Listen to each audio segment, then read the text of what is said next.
Assalamualaikum warahmatullahi wabarakatuh. Pada hari ini kita hadir ke Masjid Ar-Raudah Taman Rasa Sayang di Senawang, Negeri Sembilan. Di sini kita menghantar sebanyak 10 set kelengkapan jenazah daun bidara untuk dimanfaatkan oleh ahli kadar di sini, khususnya pada golongan yang memerlukan ataupun golongan yang tidak berkemampuan dalam pengurusan jenazah. Assalamualaikum warahmatullahi wabarakatuh. Saya Muhammad Ibrahim bin Abdul Ghafur, mengurusi Masjid Ar-Raudah Taman Rasa Sayang Senawang Negeri Sembilan. Di Masjid Ar-Raudah ni kita ada satu bahagian iaitu Bilal yang menguruskan berkaitan dengan kematian dan sebagainya. Jadi barang yang telah disumbang oleh Ahli Azhar ini kami amat memalukan, dan insyaAllah kami akan gunakan barang-barang ini dengan sempurna untuk dibagi kepada keluarga yang kurang kemampuan. Kiranya ada kematian dan sebagainya, kita akan salurkan atau kita akan sumbangkan terus kepada mereka bagi pengurusan jenazah. Terima kasih saya ucapkan kepada Yayasan Ahli Azhar ini, dan kami sentiasa memohon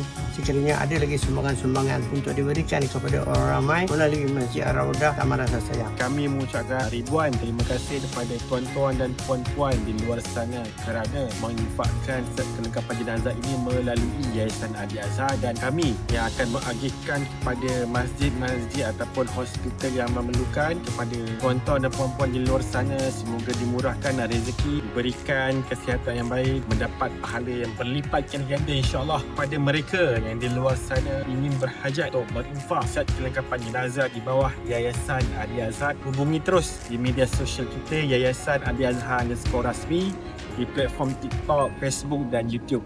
Assalamualaikum.